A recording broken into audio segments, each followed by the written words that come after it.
Praise the lord. કેમ છો? ઊંઘ આવે છે? ના, વેરી ગુડ. ઓકે, ચલો. હું આશા કરું છું કે પહેલું સેશન આપણા માટે ઉપયોગપાત્ર બન્યું હશે. અને બીજા સેશનમાં આપણે થોડું ચેન્જ કરીએ. ત્રીજા સેશનમાં પાછું આપણે ડિટેલમાં ટીચિંગમાં જઈશું. બીજા સેશનમાં આપણે થોડા કરિયર રિલેટેડ જે ક્વેશ્ચન્સ છે આપણી પાસે, કાં તો પછી તમને કોઈ કરિયરના સવાલ હોય, કાં તો ભણતર રિલેટેડ કે એવું કંઈ પણ તમને ક્વેરી હોય કે કંઈ ક્વેશ્ચન હોય, તો એની પર આપણે થોડો સમય વિતાવવાની કોશિશ કરીએ. જો તમને કોઈ પણ સવાલ હોય તો તમે પૂછી શકો છો. નહીં હોય તો પછી આપણે એક એક્ટિવિટીમાં જઈને પછી એના પછી લંચ પછીનો છેલ્લો સેશન રાખીએ. તો કંઈ પણ ક્વેરી હોય તો તમે પૂછી શકો છો. પણ એ ક્વેરી પહેલાં જો કરિયર રિલેટેડ સેશન મારે એટલે 3 સેશનમાંથી અમે એવી વાત કરી હતી કે 2 સેશન આપણે, મારા 3 સેશન ટોટલ રહેશે. 2 સેશન આપણે ટીચિંગવાળા સેશન રાખીશું અને 1 સેશનમાં આપણે થોડું કરિયર રિલેટેડ કોઈક સવાલ હોય કે તમારે આગળ કઈ લાઈન લેવાની છે એવું કંઈ પણ સવાલ હોય, એવું કંઈ હોય તો તમે પૂછી શકો છો. તો એવું એક સેશન રાખવાનું મેં વિચાર્યું હતું. તો તમે કોઈ સવાલ પૂછો એ પહેલાં મારે 2-3 બાબત તમને કેવી છે એ હું કહી દઉં.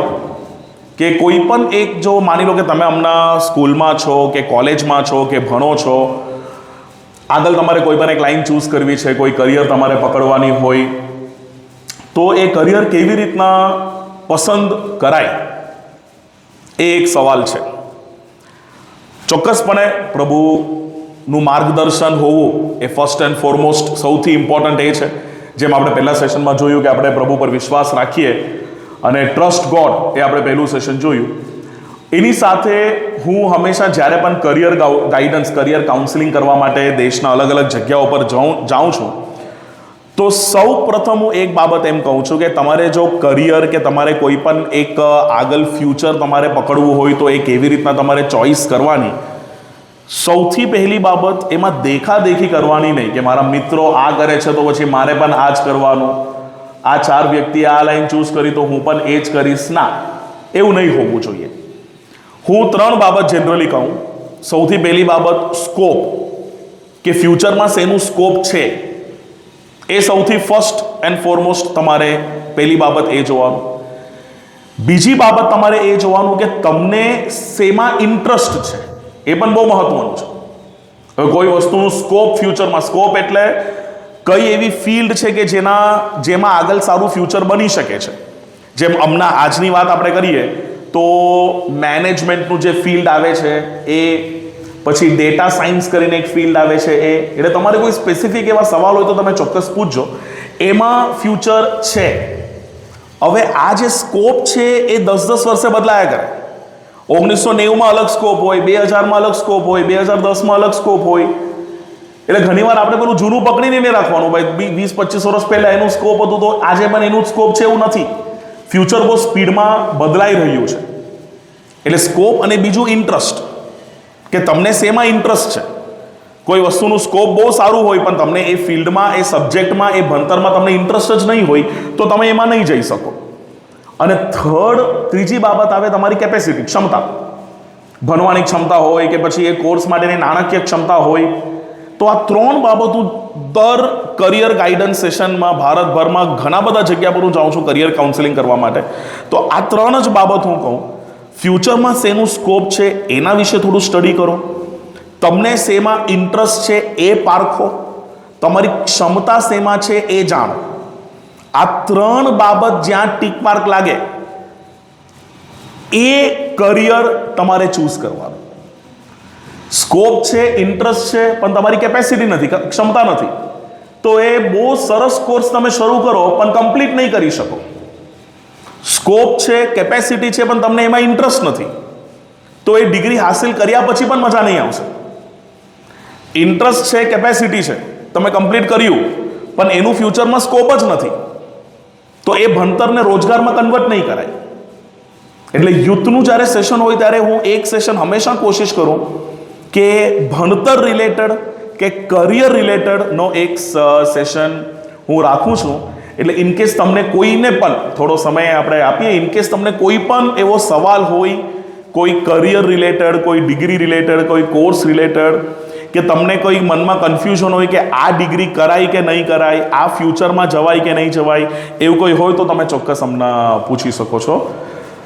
કોણ શું વિચારશે, કોણ શું સમજશે, એ બધું નહીં વિચારવાનું. તમને કોઈ પણ ડાઉટ હોય મનમાં, તમે કોઈ કરિયર ચૂઝ કરવા માંગો છો એવું કંઈ હોય તો હમણાં તમે ચોક્કસ થોડો સમય છે, તમે એ પૂછી શકો છો. કાં તો બીજો પણ કંઈ સવાલ જો તમારે યુથ રિલેટેડ હોય અને પૂછવું હોય તો પૂછી શકો છો. જે સવાલ પૂછે એ મને બહુ ગમે, કેમ કે એને હિંમત કરી સવાલ પૂછવા માટે, અને એ સવાલ 10 લોકોના મનમાં હોય પણ પૂછવામાં થોડા અચકાતા હોય, પણ તમે સવાલ પૂછો તો એ રિયલી બહુ સારું કહેવાય. એટલે કંઈ પણ ક્વેશ્ચન હોય તો તમે હમણાં પૂછી શકો છો વાલાઓ.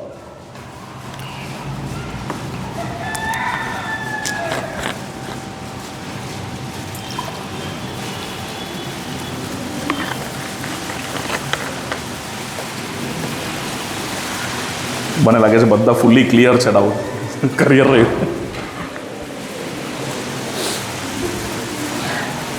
બે સંજોગમાં સવાલ નહીં આવે, બધું ક્લિયર હોય તો કે બધું જ ક્લિયર નથી તો.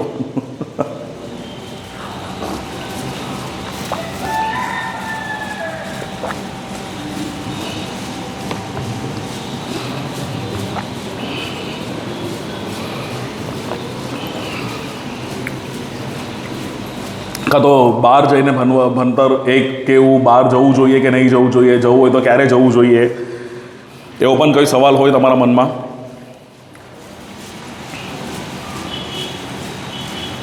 કેટલા લોકો કોલેજમાં છો?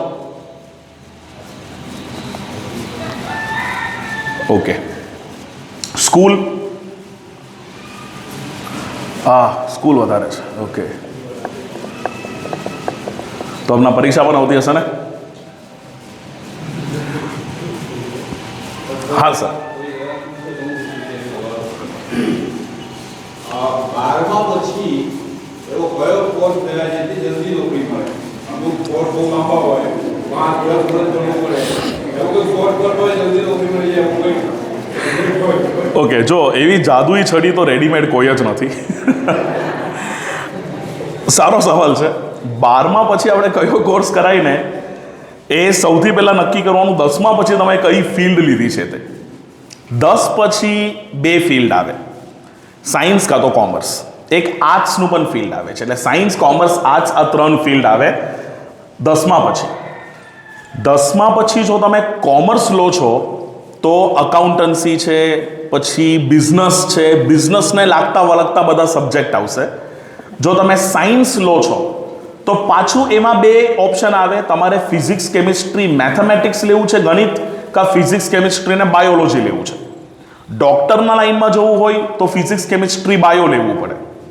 એન્જિનિયરિંગમાં લાઈનમાં જવું હોય તો ફિઝિક્સ, કેમિસ્ટ્રી અને મેથેમેટિક્સ લેવું પડે. વર્ષો પહેલાં એવું નહીં હતું. વર્ષો પહેલાં સાયન્સ તો સાયન્સ, કોમર્સ તો કોમર્સ. 2 વર્ષ સાયન્સ પત્યા પછી નક્કી કરવાનું હોય કે એન્જિનિયરિંગમાં જવું છે કે મેડિકલમાં જવું છે. હમણાં નવા શિક્ષણ નીતિ પ્રમાણે 10મા પછી જ નિર્ણય કરી લેવું પડે છે. એના પછી જો તમે મેડિકલ લાઈનમાં જાઓ તો નીટ કરીને એક્ઝામ આવે, entrance exam, NEET, UG NEET, PG NEET, એ નીટ આપવી પડે ગવર્મેન્ટ મેડિકલ કોલેજની અંદર એન્ટર થવા માટે.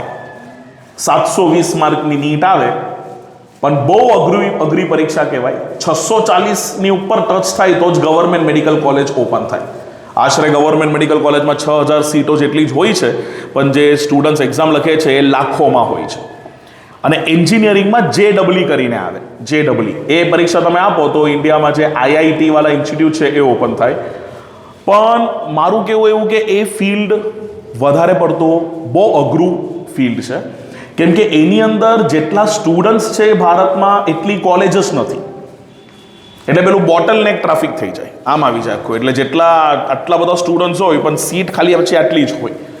પછી જે લોકોને એમાં નહીં લાગે પછી એ લોકો કશે ના થાય, ના આગળ કોલેજમાં એડમિશન મળ્યું ને ના પાછું 10મું 12મું અપાશે. એટલે આ બંને વસ્તુ તમારે વિચારી લેવું જરૂરી. કોમર્સમાં આવો તો કોમર્સમાં મેનેજમેન્ટની ફિલ્ડ ઓપન થાય. BBA કરીને એક ડિગ્રી છે, BBA એટલે management, bachelors in business administration. BBA પછી MBA કરાય. પછી જો પ્રોફેશનલ કોર્સીસમાં કરવું હોય તો CA છે, CS છે, એ બધા કોર્સીસ આવે. એટલે સાહેબ તમારા સવાલનો હવે હું જવાબ પર આવતો.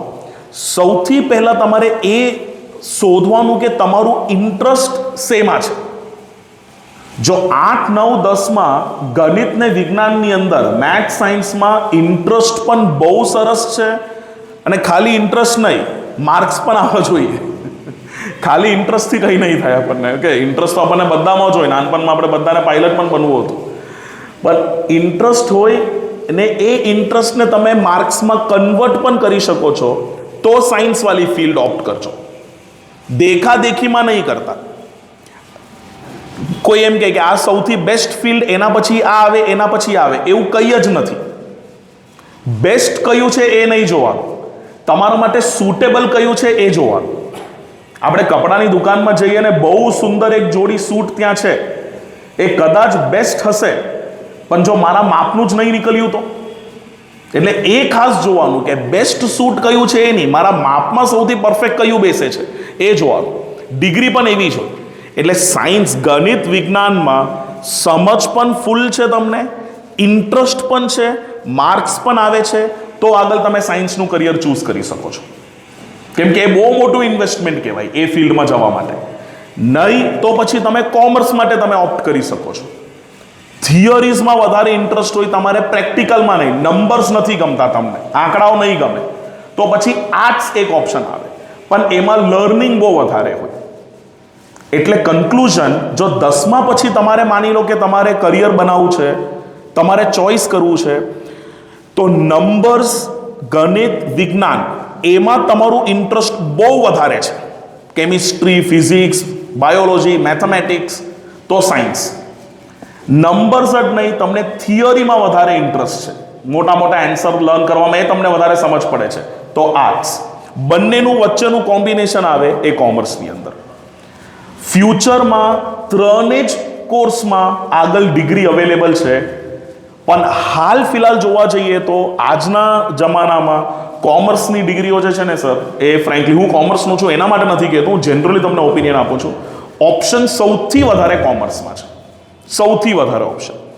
એટલે જ્યારે તમે જો 10મામાં છો હમણાં, 9 કે 10મામાં, તો હું વિનંતી તમને એ કરીશ કે બને એટલું ઇન્ફોર્મેશન કલેક્ટ કરો, ઇન્ટરનેટથી, કોલેજથી, યુનિવર્સિટીથી, તમારા સર ટીચરો પાસે, બને એટલા બધા ઇન્ફોર્મેશન કલેક્ટ કરો. ખાલી આપણે પેલા એક કૂવાની અંદરના દેડકાની જેમ નહીં રહેવાનું, બસ આ 2 જ ડિગ્રી છે આમાંથી જ એક ચૂઝ કરવાનું છે એવું નથી. બહુ મોટા મોટા ચેન્જીસ આવ્યા છે, એ તમે ચૂઝ કરો, બધા ઇન્ફોર્મેશન કલેક્ટ કરો, ત્યારે આઈડિયા આવી જશે ઓકે કયું મારા માટે યોગ્ય છે ને કયું નથી, અને એની અંદર પછી તમે કરિયર બનાવી શકો છો. અને જે લોકો ઓલરેડી હમણાં 11-12માં છે, હમણાં હું એ લોકો જોડે 2 મિનિટ વાત કરું. 11-12માં એટલે તમે ડિસિઝન લઈ લીધું છે, પહેલું ડિસિઝન, હવે આગળ કોલેજમાં જવાનું છે, તો તમારા ફિલ્ડની અંદર કેટલા ઓપ્શન્સ આવે છે બધાને થોડું સ્ટડી કરો. અને માની લો કે તમે ઓલરેડી કોલેજમાં છો, તો સુપર સ્પેશિયલાઇઝેશન કેવી રીતના તમારે હાસિલ કરવાનું એ વસ્તુ ધ્યાનમાં જોજો. સુપર સ્પેશિયલાઇઝેશન એટલે કોઈ એક વસ્તુ તમે પકડી, એની અંદર સ્પેશિયલિસ્ટ કેવી રીતના તમારાથી બનાય, એવું એક ભણતર તમે સિલેક્ટ કરી શકો છો. અને તમારામાંથી જો કોઈ ગવર્મેન્ટ જોબ માટે તમે એઇમ કરો છો, સરકારી નોકરી માટે, તો સરકારી નોકરીમાં સાહેબ બેન્કિંગ એક્ઝામ્સ કરીને આવે છે. આપણને એવું લાગે ખાલી સરકારી એક્ઝામ એટલે પેલા સિવિલ ઓફિસર થાય, યુપીએસસી ને જીપીએસસી એક્ઝામ કહેવાય આઈએએસ આઈપીએસ માટે. એ સિવાય પણ હજુ એક બહુ સુંદર સ્કોપ છે, આઈબીપીએસ એક્ઝામ કરીને કહેવાય, બેન્કિંગ એક્ઝામ્સ આવે. એમાં સ્ટેટ બેંકની એક્ઝામ, રિઝર્વ બેંકની એક્ઝામ, આ એક્ઝામ્સ તમે આપી શકો છો. એ કોલેજ પછી જ તમારાથી અપાશે. 21 વર્ષથી 28 વર્ષના ગાળામાં જ તમે એક્ઝામ આપી શકો છો. અને તમારી પાસે ગ્રેજ્યુએશનની ડિગ્રી હોવી જોઈએ, કોઈ પણ 3 વર્ષના કોલેજની ડિગ્રી. તો આઈબીપીએસ કરીને પણ એક એક્ઝામ છે, એના વિશે પણ તમે સ્ટડી કરજો. જો આઈબીપીએસ તમે ક્રેક કરો છો તો બેંકની નોકરી તમને મળે, ને એ પણ એક બહુ, અને બેંકો બહુ વધી રહ્યા છે હમણાં ઇન્ડિયામાં, એટલે બેંકની નોકરી છે એ પણ એક બહુ સારું સ્કોપ છે, બેન્કિંગ સરકારી નોકરી મળી શકે છે. અને જો ટીચિંગ લાઇનમાં જવું હોય, સ્કૂલમાં ટીચિંગ આપવું હોય, તો બીએડ કરીને કોર્સ આવે છે, તમે કદાચ જાણતા હશો, બીએડ કરવાનું આવે. અને જો કોલેજમાં જવું હોય તો net, NET, national eligibility test, net કરીને એક એન્ટ્રન્સ એક્ઝામ આવે છે, એ તમારે આપવી પડે. એટલે ઇન શોર્ટ આટલું બધું જે હું બોલ્યો એના સારાંશમાં તમને ખાલી 2 વસ્તુ કહું તો, નંબર 1, ઇન્ફોર્મેશન કલેક્ટ કરો બને એટલું, એમાંથી જુઓ તમારા માટે સૌથી સુટેબલ કયું ઓપ્શન છે, નંબર 1. અને સેકન્ડ, જે તમે કોર્સ સિલેક્ટ કર્યું એના વિશે એના જે ટીચર કે પ્રોફેસર હોય કે એના સિનિયર્સ હોય એમની સાથે થોડી વધારે ચર્ચા કરો તો તમને એક્ઝેક્ટ ખબર પડશે કે કયું કોર્સ તમારે સિલેક્ટ કરવાનું છે. ઘણા બધા લોકો સિલેક્ટ કર્યા પછી વિચારતા હોય, ના, પહેલાં વિચારો પછી સિલેક્ટ કરો. એટલે આ બેસિસ પર આ બેસ્ટ છે, આ સેકન્ડ બેસ્ટ છે એવું કશું જ નથી. બધું જ બેસ્ટ છે. બસ તમારે એમાં કમ્પ્લીટ ઉતરી જવું પડે પછી જે કોર્સ તમે સિલેક્ટ કર્યું. એટલે આવું છે સર. એટલે એક્ઝેક્ટ કોઈ આપણે એક કોર્સ નહીં કહેવાય. આ છે જેમાં તમે કમ્પ્લીટ કરો એટલે તરત નોકરી મળી જાય. એવું હોય તો પછી ઓબ્વિયસલી બધા જ એ જ કરશે. બધા જ ફિલ્ડમાં એવા ઓપ્શન્સ છે. બેન્કિંગ, મેનેજમેન્ટ, હું તમને ટોપ હમણાં જેની ડિમાન્ડ છે એ હું તમને કહી દઉં. માર્કેટમાં બેન્કિંગની ડિમાન્ડ છે, મેનેજમેન્ટ એની ડિમાન્ડ છે, પછી ડેટા સાયન્સ કહેવાય. તમને ધ્યાન છે હમણાં બધું એઆઈ પર આવી ગયું છે, ઘણી બધી વસ્તુઓ, આર્ટિફિશિયલ ઇન્ટેલિજન્સ. એઆઈ સાંભળ્યું છે તમે? એઆઈ છે, મશીન લર્નિંગ, એમએલ છે. એટલે એ તરફ પણ થોડા ઓપ્શન્સ વધી રહ્યા છે. એટલે હું તમે સૌને ફર્સ્ટ ટાઈમ મળું છું એટલે મને એ નથી ખબર કે કયા વ્યક્તિ પાસે કયું તાલન્ટ છે, એ તાલન્ટ કયા ડિગ્રીમાં ઉપયોગ થશે. એ ખાસ કરીને તમે મેચ કરી જોજો કે એ મેચ થાય છે કે નહીં. એ જેમાં મેચ થાય છે એવું એક ડિગ્રી ચૂઝ કરજો. જરૂરી નથી કે તમારા મિત્રે જે કર્યું તમારે પણ એ જ કરવાનું છે, એવું નથી. કોઈ બીજો સવાલ?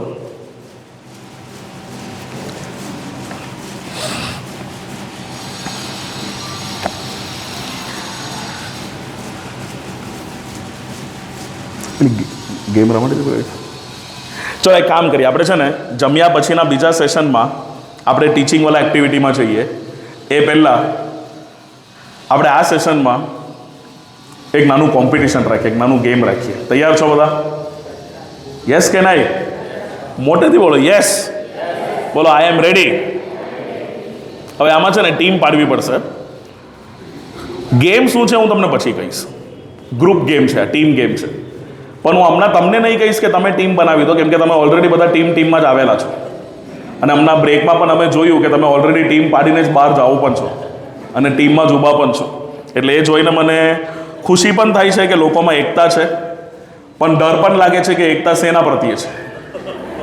એટલે બંને બાજુ છે, ડર પણ છે, ફિકર પણ છે. એટલે આપણે ટીમ થોડી ડિવાઈડ કરીને ટીમ પાડીશું. એટલે અંકિતભાઈને હું વિનંતી કરીશ કે આવીને થોડા ટીમ પાડવા. અંકિતભાઈ ટીમ પાડવામાં હેલ્પ કરે. આપણે 1 2 3 4 5 1 2 3 4 5 નંબર પાડીને એવી રીતના ટીમ પાડીએ.